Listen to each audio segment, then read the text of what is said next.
사도행전 28장 11절부터 16절까지.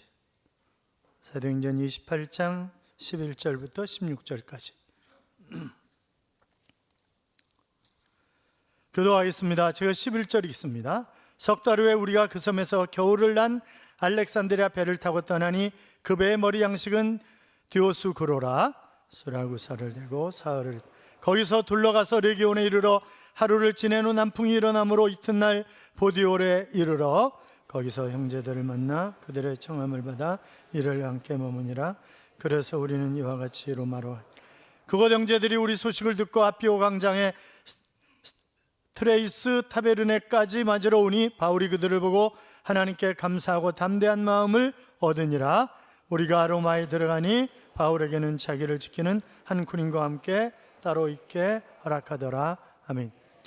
제가 그 악기하는 사람들이, 교회 안에 악기하는 분들이 꽤 있는 걸로 알고 있는데, 좋게 말할 때 빨리 오케스트라에 들어오세요. 아셨죠?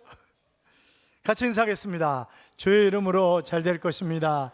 더 잘 될 것입니다. 끝없이 잘 될 것입니다. 예배 자리에 함께 하신 여러분, 이 한 주간도 잘 되는 행복한 한 주간의 삶이 되시기를 주님의 이름으로 축원합니다. 요새 금값이 굉장히 많이 올랐습니다. 금 많으신 분들 좋으시겠어요? 한 돈에 56만 원이랍니다. 김성철 집사님한테 이부성가대 하는데 이제 금은방을 하시거든요. 그런데 그분이 얘기하는 게 이제 거의 도매로 얘기를 한다고요. 교회도 이제 뭐 돌반지 이런 거 사오고 이럴 때 다 도매로 사오고 그래요. 여러분이 혹시 결혼 예물할 분들이 있으면 그분에게 말씀을 하시면 단가가 확 줄어드는 거죠. 확 줄어드는 건데 56만 원이라고 그러더라고요. 그리고 돌반지가 다 없어졌다며요. 지금 워낙 이 돌반지 값이 비싸니까 돌반지가 없어졌답니다. 그리고 무슨 뭐 금바 이런 것만 찾는다는데 사람들이 투자하려고. 또 여자들이 보석을 굉장히 좋아하죠. 보석을 굉장히 좋아합니다. 대부분이 다 좋아합니다. 물론 여기 안 좋아하시는 분도 앞에 한 분 계십니다만 다 좋아하세요. 다 좋아하시는데 다이아몬드 중에 지금까지 발굴된 것 중에 제일 큰 것이 1905년 남아프리카에서 캔 3106캐럿짜리입니다. 그러니까 어마어마한 거죠.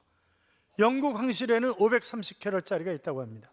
그런데 그게 아무리 크다 할지라도 땅속에 묻혀 있으면 그건 의미가 없는 거예요. 빛을 받아서 빛을 발해야 되는 거지 그렇지 않으면 별 의미가 없습니다. 우리도 마찬가지죠. 아무리 지식이 많고 돈이 많고 명예가 있고 모든 것을 다 갖추었다 할지라도 쓰임받지 못한다고 한다면, 하나님이 인정하시지 않는다고 한다면 그 인생은 별로 의미 있는 인생은 결단코 아닙니다. 우리가 열정과 집념, 기획력과 추진력 뭐 그런 게 있어도 하나님이 쓰시지 않으면 별 볼 일 없는 것 아니겠어요?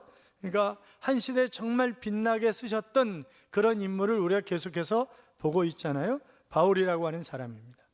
16절에 보면 우리가 로마에 들어가리니 그랬으니까 여러분 생각해 보세요. 얼마나 감격이 되겠어요. 로마에 드디어 하나님이 주신 꿈, 그 비전을 가지고 있었던 로마. 그 로마는 당시에 누가 통치하고 있었는 줄 아시죠?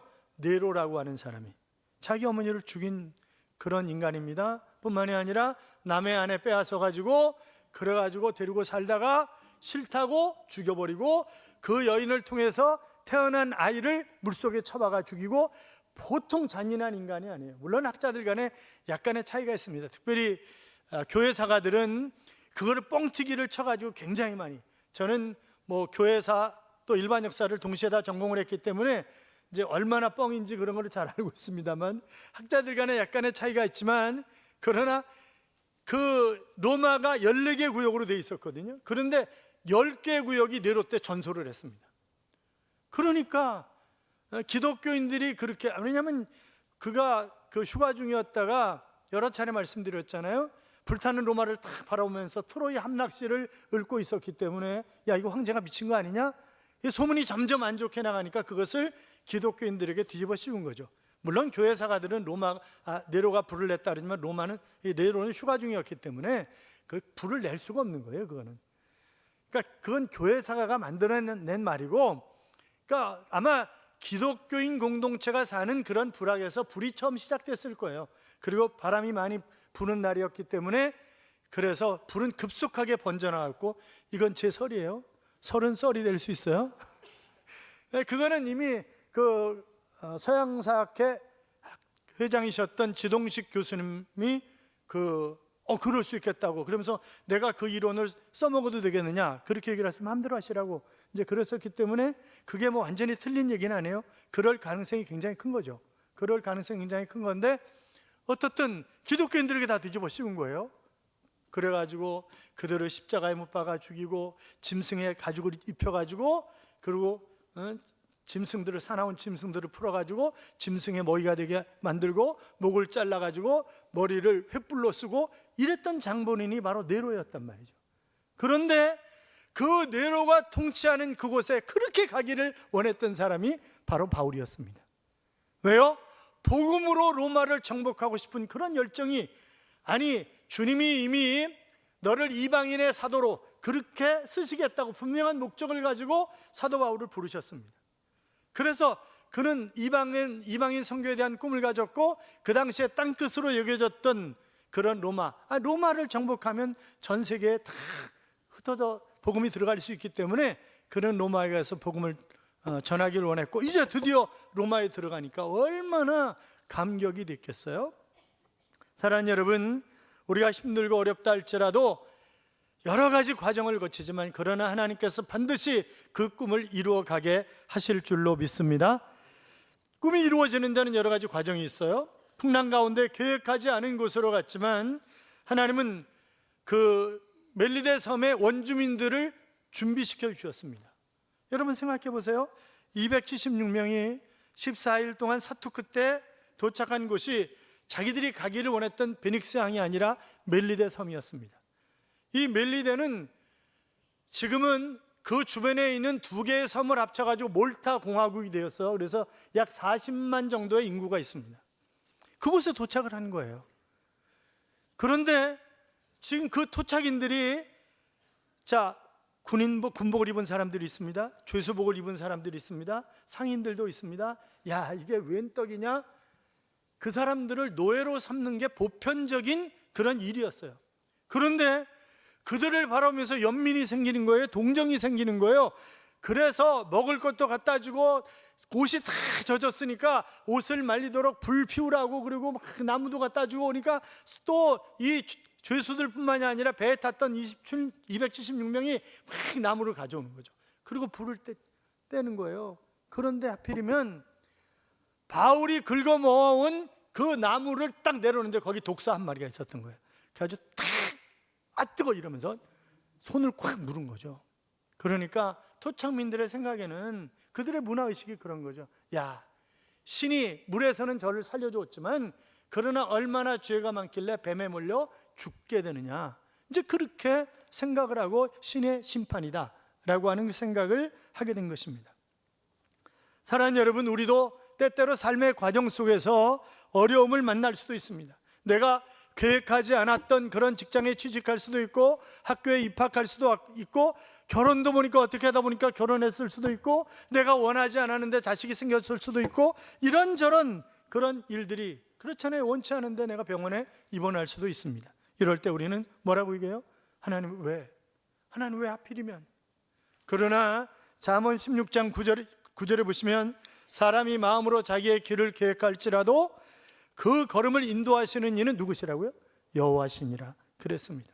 잠언 19장 21절에 보면 사람의 마음에는 많은 계획이 있어도 오직 여호와의 뜻이 완전히 서리라 그렇게 말씀하셨습니다. 그러니까 풍랑 때문에 어쩔 수 없이 가게 되었지만 그것은 하나님의 계획 속에 들어있었고 원주민을 준비시켜 주신 여호와 이레의 하나님을 우리가 확인할 수 있다고 하는 사실입니다. 하나님은 바울을 부르실 때 내 이름을 이방인과 임금들과 이스라엘 자손들 앞에 전하기 위하여 택한 나의 그릇이라 그렇게 말씀하셨어요. 그러니까 분명한 목적을 가지고 부르셨다는 거죠. 여러분, 하나님이 우리를 부르실 때도 그냥 심심해서 우리를 이 땅에 보내신 거 아니에요. 분명한 뜻이 있기 때문에 우리를 부르셨고 우리를 통해서 하나님이 이루시기 원하시는 그런 뜻이 있는 것입니다.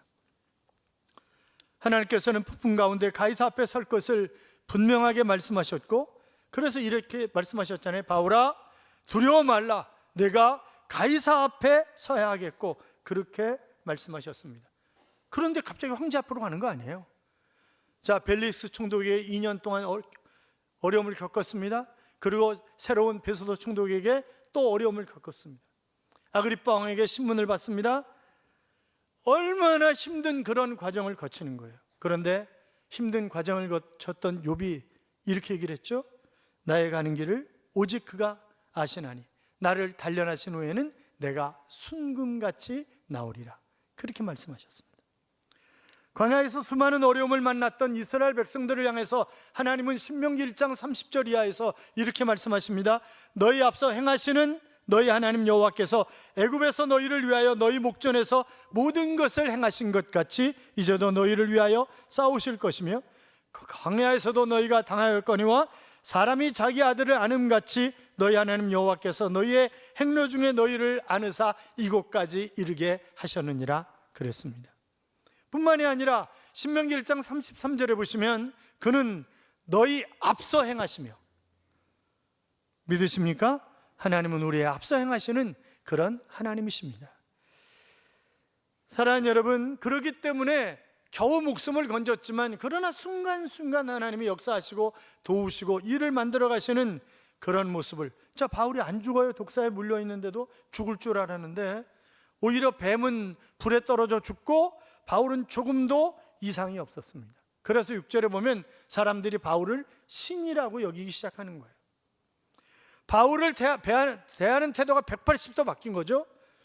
바울의 신분이 죄수에서 신으로 달라진 것입니다. 바울을 대하는 눈이 달라졌고 언어가 달라졌고 표정이 달라졌습니다. 우리가 함부로 대할 사람이 아니다, 그렇게 생각하는 것입니다. 고난을 주시는 하나님의 오묘한 섭리가 있습니다. 바울을 세우고 전하는 말씀을 받아들이게 하고 하나님의 권위를 주고 진정 하나님의 사람인 것을 보여주기 위함이었습니다. 276명의 사람에게는 이미 폭풍우를 통해서 저 사람이 하나님의 사람이고 저가 하는 그 말은 하나님의 말씀이다라고 하는 것을 깨닫게 하고 이 276명이 믿음을 갖게 하셨잖아요. 이미 이제 바울은 평범한 사람이 아니고 하나님의 사람임을 이 배에 탄 사람뿐만이 아니라 멜리데 섬에 있는 그런 사람들도 알게 된 것입니다. 사랑하는 여러분, 인생의 위기가 오셨습니까? 혹시 여러분의 육신이 독사에 물리셨습니까? 육신의 질병으로 넘어질 것 같습니까? 아니면 가정이 경제적인 위기에, 또 아니면 직장과 사업장이 어떤 어려움에 처해 있습니까? 독사가 나의 자존심을 물었습니까? 그것이 위기가 아니라 하나님의 가장 강력한 은혜를 받을 그런 기회가 될 수 있는 것입니다. 하나님께서 우리를 하나님의 자녀로 우뚝 세워주시기 위한 하나님의 선물일 수 있습니다. 믿으시면 크게 아멘. 아멘. 그렇습니다. 자, 독사 사건으로 추장이 바울을 초청을 하는 거예요. 여러분, 멜리데 섬이 쉽게 복음화 되려면 누가 먼저 예수 믿어야 되는 거예요? 추장이. 그런데 추장이 독사 사건으로 말미암아 자기 집으로 초청을 하고 3일 동안 아주 융숭하게 대접을 하는 거예요. 그런데 바울과 함께 있는 사람 가운데 누가 있어요? 누가가 있어요. 누가의 직업이 뭐죠? 의사입니다. 의사. 이 추장 보볼리오의 아버지가 이질에 걸려 있는 거예요. 열병에 걸려 있는 거예요. 그러니까 정확하게 이 의사를 통해서 지금 병명이 무엇인지를 확인하게 된 거죠. 그런데 하나님은 의학적 지식, 또 이 의사의 치료 방법, 이것도 소중하게 여기시지만 그러나 그것보다는 지금 멜리데 섬을 복음화시켜야 할 그런 일이 있으시잖아요. 그래서 바울의 안수기도를 통해서 이 바로 추장의 아버지를 치료하시는 그런 장면을 우리가 보게 되고, 그래서 거기에 머물면서 멜리데 섬이 복음화되는 11개월을 머물러 있었으니까 뭐 했겠어요? 열심히 복음을 전한 것 아니겠어요? 사랑하는 여러분, 11개월이 아니에요. 3개월이에요. 11절인데 제가 11개월이라고 잘못 얘기를 했어요. 하나님께서는 우리에게 능력을 주셔서 바로 하나님의 뜻을 이루도록 사용하시는 것입니다.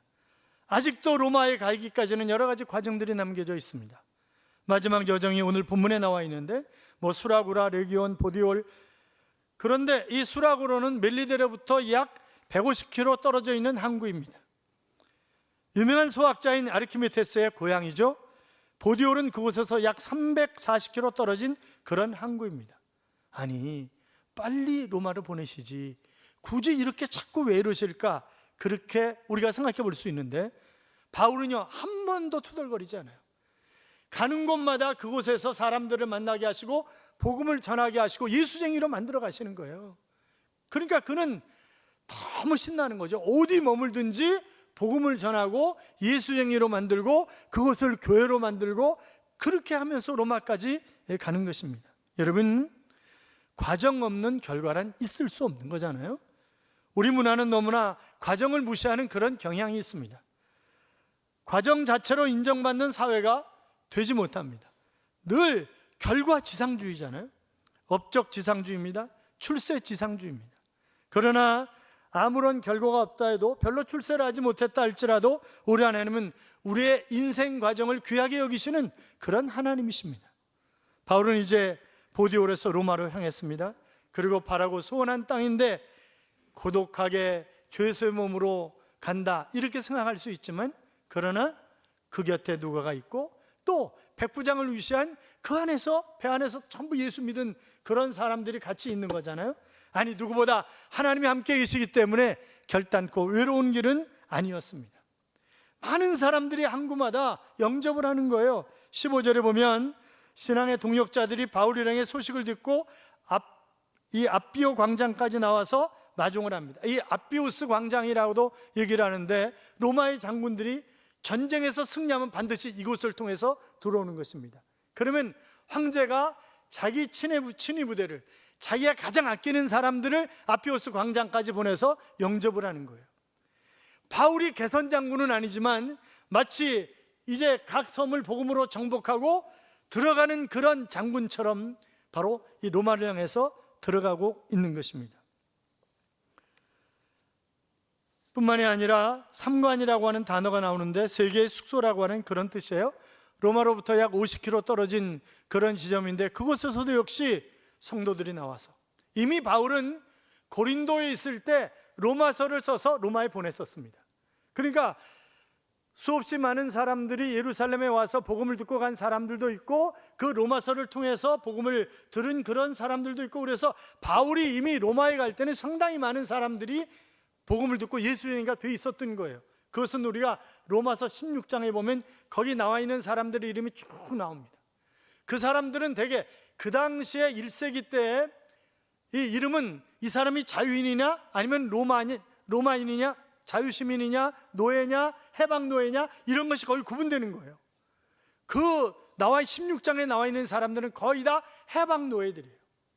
해방노예들인데 그들은 뭐예요? 지금 다른 곳에서 바울을 만났던 사람들이 로마에 가 있는 거예요. 그러면 그때는 이미 이동의 자유가 있다는 얘기죠. 이런저런 자유가 있는 것입니다.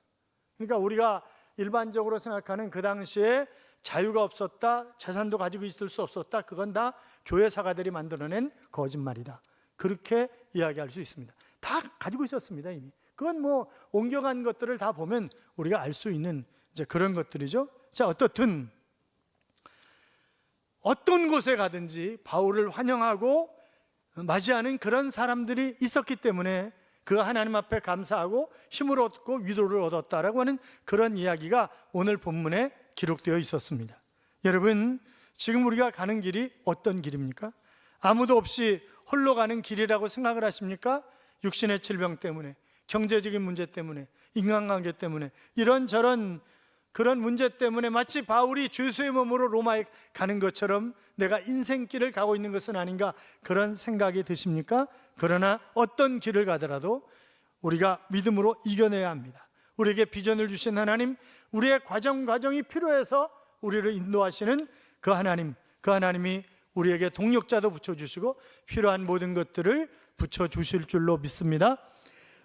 그래서 우리는 어떤 환경 속에서든지 끝까지 복음을 전하는 그런 신앙인이 되어야 합니다. 로마로 들어갔어요. 얼마나 신났겠어요. 그런데 자택연금입니다. 감옥 아닌 감옥에 있는 거예요. 다만 내가 밖으로 나갈 수 없어요. 그러나 밖에 있는 사람들을 초대할 수는 있어요. 그러니까 유력 인사들을 초대하고 대신 또 이 자택에서 왕궁의 시위대 군인들이 교대로 지키는 거예요. 그러면 바울이 뭐 하겠어요? 그 시위대 군인에게 복음을 전하는 거죠. 그러니까 예수 그리스도를 구주와 주님으로 영접하는 거예요. 그리고 유대인, 그 로마에 사는 유대인 지도자들에게도 역시 마찬가지입니다.